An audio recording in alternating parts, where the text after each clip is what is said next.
iqiniso leli tsheli sifuna ukulibona ukuthi ngempela ngabe uNyawo le mali akhuluma ngayo ngabe into ezikhona zonke lezo akasambeni ngembukele ishone khona baba yebo ungazihola sise khona baba asambeni sinale camera boss wafanele baba baba ungasikhombisa usithathe usibeke wasikhombisa uNyawo usichazele futhi nangalo bafike baguqe balukaka uNyawo mabe idlanzi yilo uNyawo lo yilo uNyawo lolu awulukhombise nje bafuna livele lonke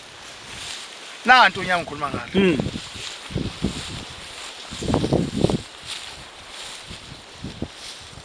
sibona uNyawo sondeze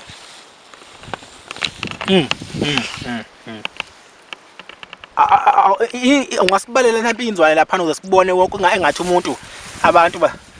1 2 3 4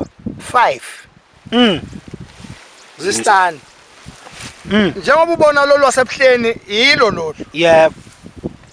manje lapha abantu abanikelayo lana abangaphili lana mhlawumbe bangazi kukhona into abayitholayo mabenikela lapha abantu laba abantu abanikelayo la uma benezigulo emakhaya beza la bafike banikela bayishiya imali abantu noma behluphekile befuna umsebenzi beza kulolu uNyawo afike umuntu ayiguqele athandaze mhlawumbe babini mhlawumbe uyedwa afika anikele ashiya imali njengoba lusethuza komgwaqo ngabe sengibona ukuthi mina njengoba sethuza komgwaqo kuzokwenzeka umuntu alingeke afike umuntu athathe le mali ahambe nawo mhlawumbe oyiphuza mhlawumbe ayenzeni le mali ke ngiyayithathe le mali mayisiningi ngifike ngiyithathe le mali ngihambise ngifike ngiyibeke ekhaya ngosuku lwesabatha ebese ngiyithatha le mali ngoyinikeza umshumayeli ukuthi ema ehambisa amagula ebuhleni ayithathe imnikele abantu afika ayibeke phambi kwaNkulunkulu bayayithola ibusisa abantu bayasinda abantu bayithola imisebenzi bafuna umsebenzi ngalolu uNyawo hey madoda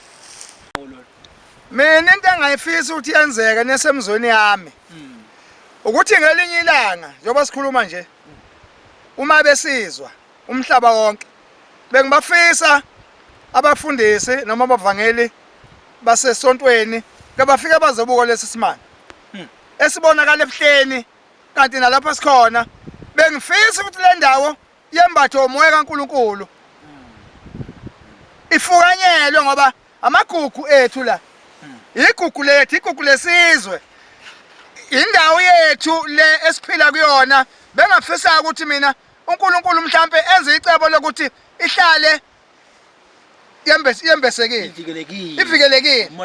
ngomoya oyingcwele indawo efuna umoya oyingcwele ukuthi ivikeleke le ndawo ngomoya oyingcwele ngoba indawo enempilo kuphila khona abantu futhi le ndawo kaze kwakhe umuntu nabathi bafika bayakhala bakhe emaplazini bahamba fana kajet njobi empty nje kanjena nje njobi empty nje hey lapha kunomama ukuthi mabehamba lapha ntambama sehlwile kube khona amadoda ababuza ukuthi ngalesikhathi nifunani lapha ngoba lesikhathi ake isesene sethu bashwabane labo mama kumnyaba phansi madoda manje lawadala wasuka sebonakala noma akhuluma nje izolo emoyeni babona ngamehlo engqondo ayabonakala babona kodwa manje akulula ukukhuluma nabo akulula baphendula hey ngoba amadoda asezulwini la